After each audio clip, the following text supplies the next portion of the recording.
마가복음 12장 18절로 27절 말씀 제가 봉독해 드리겠습니다. 부활이 없다 하는 사두개인들이 예수께 와서 물어 이르되 선생님이여 모세가 우리에게 써주기를 어떤 사람의 형이 자식이 없이 아내를 두고 죽으면 그 동생이 그 아내를 취하여 형을 위하여 상속자를 세울지니라 하였나이다. 7형제가 있었는데 마지가 아내를 취하였다가 상속자가 없이 죽고 둘째도 그 여자를 취하였다가 상속자가 없이 죽고 셋째도 그렇게 하여 7이 다 상속자가 없었고 최후의 여자도 죽었나이다. 7사람이 다 그를 아내로 취하였으니 부활 때 곧 그들이 살아날 때에 그 중에 누구의 아내가 되리이까? 예수께서 이르시되 너희가 성경도 하나님의 능력도 알지 못함으로 오해함이 아니냐. 사람이 죽은 자 가운데서 살아날 때에는 장가도 아니가고 시집도 아니가고 하늘에 있는 천사들과 같으니라. 죽은 자가 살아난다는 것을 말할진대 너희가 모세의 책 중 가시나무 떨기에 관한 글에 하나님께서 모세에게 이르시되 나는 아브라함의 하나님이요 이삭의 하나님이요 야곱의 하나님이로다 하신 말씀을 읽어보지 못하였느냐. 하나님은 죽은 자의 하나님이 아니요 산 자의 하나님이시라. 너희가 크게 오해하였도다 하시니라. 아멘. 오늘 말씀은 죽은 자의 부활에 대하여 말씀해 주시고 계시는 내용입니다. 오늘 보면 18절을 보게 되면 이렇게 말씀하고 있는데요. 부활이 없다 하는 사두개인들이 예수께 와서 물어 이르되라고 말씀해 주고 있습니다. 오늘 본문을 보게 되면 사두개인들이 예수님께 질문을 하고 있다는 것을 알게 되는데요. 특별히 사두개인들은 18절에서 설명하는 것처럼 부활이 없다라고 믿는 자들이었습니다. 즉 부활만 믿지 않는 것이 아니라 그들은 죽은 이후의 세계, 곧 사후 세계나 내세도 믿지 않고 있었고 또 천사나 영들도 있다고 믿지 않는 그런 자들이었다는 것을 알게 되며 바로 이 사두개인들은 어떤 의미에서는 이 세상이 전부인 현세주의자들이었다는 것을 우리에게 말씀해 주고 있습니다. 즉 그들은 이 세상에 사는 것이 전부이며 죽은 다음에는 아무것도 없다고 믿는 자들이었고 오늘날 불신자들과 똑같은 상태에 있는 그런 자들이었다는 것을 알게 되며 그리고 예수님께서는 계속해서 부활을 말씀하셨기 때문에 우리가 아는 것처럼 예수님이 자신이 죽고 3일 만에 부활할 것도 말씀하셨을 뿐만 아니라 예수님을 믿는 자들은 죽어도 살 것이고 살아서 믿는 자는 영원히 죽지 않는다라고 예수님께서 말씀하심과 같이 여러 차례 예수님은 부활에 대해서 말씀하셨고 죽은 이후에 천국과 지옥에 대해서 계속해서 말씀하셨기 때문에 바로 이 사두개인들은 그 예수님을 믿지 않고 있었고 또 자신들이 믿고 있는 바를 옳다라고 주장하고 있었기 때문에 오늘 이제 예수님께 나와서 자신들이 옳다는 것을 더 강력하게 주장하고 예수님이 틀렸다고 말하도록 하기 위해서 이와 같이 질문하고 있다는 것을 알 수 있습니다. 그러면서 이제 19절로 23절을 보게 되면 이들이 한 질문을 하고 있는데요. 그 질문의 내용을 설명해 주고 있습니다. 19절부터 보게 되면 선생님이여 모세가 우리에게 써주기를 어떤 사람의 형이 자식이 없이 아내를 두고 죽으면 그 동생이 그 아내를 취하여 형을 위하여 상속자를 세울지니라 하였나이다 라고 말씀하고 있습니다. 이 내용은 신명기 25장 5절로 10절에 기록된 계대 결혼에 대한 내용인데요. 즉 동생이 형수와 결혼하여서 대를 이어주는 제도를 모세를 통해서 하나님께서 말씀해 주셨는데 바로 이들이 그 말씀의 내용을 가지고 이제 예로 들어 설명하고 있습니다. 그러면서 20절 보게 되면 7명의 형제가 있었는데 마지가 아내를 취하였다가 상속자가 없이 죽게 되자 그 둘째가 이제 그 형수와 결혼하여 이제 상속자를 얻고자 하였으나 그렇지 못하였다는 것을 말하고 있습니다. 그래서 둘째도 그 여자를 취하였다가 상속자가 없이 죽고 셋째도 그렇게 하여 7명이 다 상속자가 없었고 최후의 여자도 죽었나이다. 그러면서 이제 23절에서 7사람이 다 그를 아내로 취하였으니 부활 때, 즉 사람이 다시 살아난다고 한다면 그들이 살아날 때에 그 중에 누구의 아내가 되리까라고 묻고 있습니다. 즉 이들은 부활이 없다고 믿고 있었기 때문에 만약에 예수님 말씀처럼 부활한다면 다시 살아난다면 이 사람은 누구의 아내로서 살게 될 것입니까? 라고 물으면서 바로 그들이 믿고 있는 대로 될 것이며 만약 예수님이 말씀하시는 대로 부활이 있다고 한다면 이런 어려움이 있을 것을 이야기하면서 간접적으로 부활을 믿지 않는 자신들의 주장을 내세우고 있다는 것을 알게 됩니다. 그러자 이제 24절로 오늘 본문 27절을 보게 되면 예수님께서는 그들이 잘못된 생각을 가지고 있다는 것을 드러내시며 성경을 통하여 분명하게 부활에 대해서 가르쳐주고 계십니다.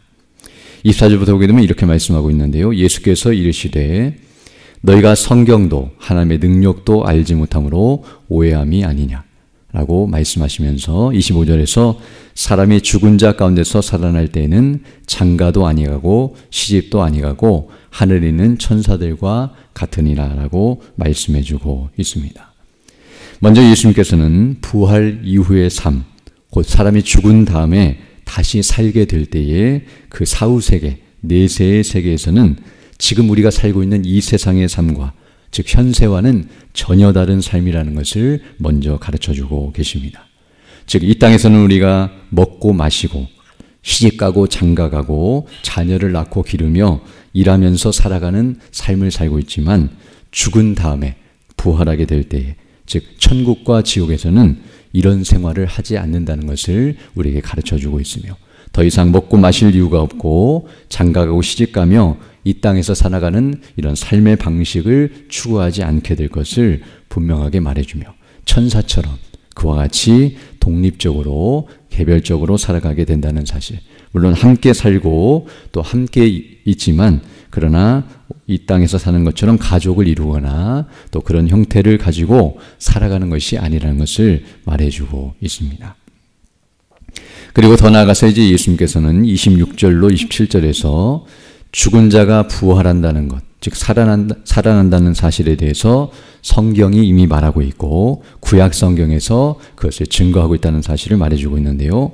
26절부터 보게 되면 죽은 자가 살아난다는 것을 말할진대 너희가 모세의 책, 곧 구약 성경을 가리키는데 구약 성경에서 가시나무 떨기에 관한 글에 하나님께서 모세에게 이르시되 나는 아브라함의 하나님이요 이삭의 하나님이요 야곱의 하나님으로다 하신 말씀을 읽어보지 못하였느냐라고 가르쳐주고 있습니다.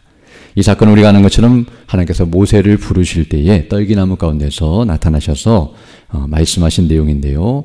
먼저 이 아브라함의 하나님, 이삭의 하나님, 야곱의 하나님이라는 이 뜻은 아브라함과 이삭과 야곱에게 약속하신 하나님이시며 그 약속을 성취하시는 언약의 하나님이라는 의미를 담고 있으며 모세가 하나님이 누구신가를 물어보았을 때에 또 이스라엘 백성들에게 누구라고 소개해야 할지 물으실 때에 설명해 주시는 내용으로서 이와 같이 하나님께서 말씀하셨는데요.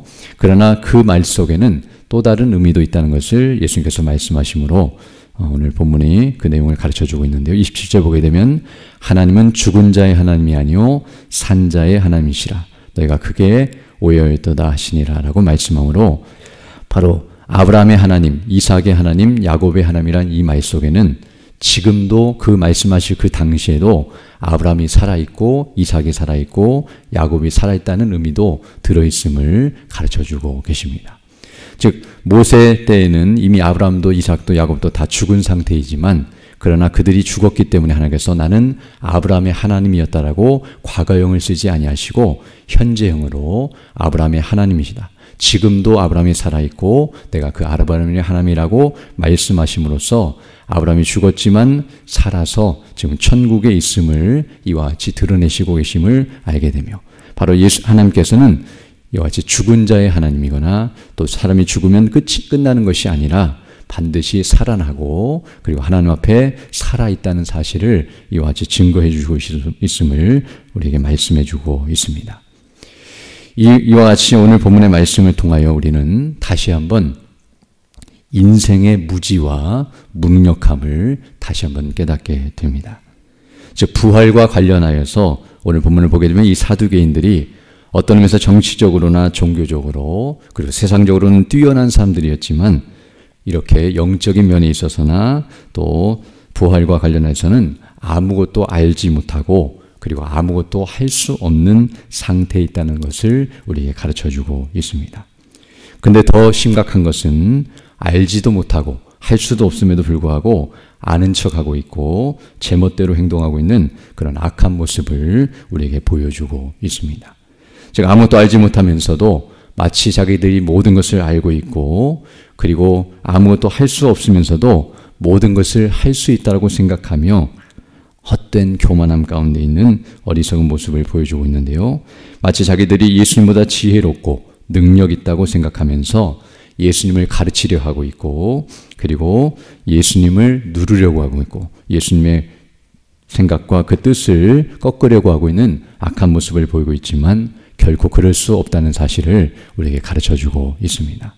이미 앞에서 우리가 살펴본 것처럼 대제사장들과 서기관들과 바리새인들이 예수님께 와서 자기들의 권위로 예수님을 누리려 하였지만 바로 하나님의 권위를 알지 못하고 있었으며 또 앞에서 헤롯 왕과 바리새인들이 세상에 가이사에게 바치는 것이 옳습니까? 라고 세상의 것을 가지고 따지고 있었지만 하나님의 것을 하나님께 드리지 못하는 하나님과의 관계를 생각지 않고 있는 어리석음을 보여주고 있었으며 이 사두개인들은 이 세상의 일만 집중하고 있었지 죽은 이후에 세계에 대해서는 전혀 무관심하거나 알지 못하고 있는 어리석은 모습 그리고 자기 주장대로 하면 예수님을 이길 수 있고 그리고 그 논리로서 승리할 수 있을 거라고 생각했지만 아무것도 대답하지 못하는 이 모습을 보게 되면 마지막 심판날에 하나님 앞에 어떤 핑계도 될 수 없고 자기들의 주장을 내세운다 할지라도 그날에 반드시 정죄를 받고 멸망이 될 수밖에 없는 인생의 모습을 그대로 보여주고 있습니다. 즉 우리가 이 땅에서 아무리 우리의 생각대로 우리의 방식대로 앞으로 일어날 것이라고 생각한다 할지라도 마지막 날에 하나님 앞에서 이와 같이 책망을 받고 그리고 하나님의 뜻을 깨닫게 될 때에 아무 말도 하지 못하고 멸망에 이를 것이 바로 죄인된 인생의 모습임을 철저하게 보여주고 있습니다. 또한 오늘 본문을 보게 되면 더 나아가서 부활, 즉 죽은 자의 살아나는 것이 확실하다는 사실을 증거해주고 있는데요. 부활이 확실하다고 한다면 성경이 말한 대로 부활 이후에 심판과 구원도 확실하다는 사실을 우리에게 다시 한번 가르쳐주고 있습니다. 그러므로 오늘 본문에 나오는 이 사두개인들과 같이 이 세상이 전부인 것처럼 생각하며 그렇게 살아가서는 안 된다는 사실을 알게 되며 곧 영원한 세계를 바라보며 그 나라를 대비하고 준비하며 그에 합당한 삶을 살아간다는 사실 또한 우리에게 가르쳐주고 있습니다. 즉 부활하는 것이 중요한 것이 아니라 다시 살아났을 때에 하나님 나라 영원한 천국에 들어가는 것은 복된 일이지만 그러나 영원한 멸망에 처하는 것은 가장 비참한 일이라는 것을 기억하면서 그때가 우리에게 어떻게 주어질지를 생각하고 이 세상에서 그날을 준비하고 바르게 살아가는 것이 합당하며 바로 예수님을 믿고 구원을 받는 것이 얼마나 중요한 일인가를 우리에게 다시 한번 가르쳐주고 있습니다. 만약 부활이 없다고 한다면 즉 이 세상이 전부라고 한다면 예수님께서 이 땅에 오실 이유도 없고 예수님이 십자가에 못 박혀 죽으신 일도 다 의미 없는 것이 되지만 그러나 그렇지 않다는 사실을 우리에게 분명하게 가르쳐주고 있습니다. 그리고 마지막으로 오늘 본문을 보게 되면 하나님께서는 죽은 자의 하나님이 아니요 산 자의 하나님이시라고 말씀하고 계시는데요. 이 산 자의 하나님이라는 이 말 속에는 아브라함이 살아있다라는 사실도 가르쳐주고 있지만 그러나 더 나아가서 그 죽은 아브라함을 살려주시고 그리고 천국에서 영원히 살게 하시는 하나님이시라는 의미도 들어있는데요. 바로 육신적으로나 영적으로 우리에게 생명을 주시고 그리고 우리를 다시 살게 하셔서 영원히 살게 하시는 하나님이시라는 사실을 우리에게 가르쳐주고 있습니다. 그럼 우리는 이 말씀을 통하여 바로 우리에게 생명을 주시고 우리를 창조하시고 우리에게 다시금 새로운 생명 즉 영원한 생명인 영생을 주신 구원해 주신 하나님의 은혜에 감사드리며 우리는 항상 하나님 앞에 살아있고 영원히 산다는 사실을 기억하면서 그 영원한 생명의 관계 속에 살아가기를 힘쓰며 그 일을 위해서 늘 기도하고 은혜를 사모하며 나아가는 자들이 되어야 할 것입니다.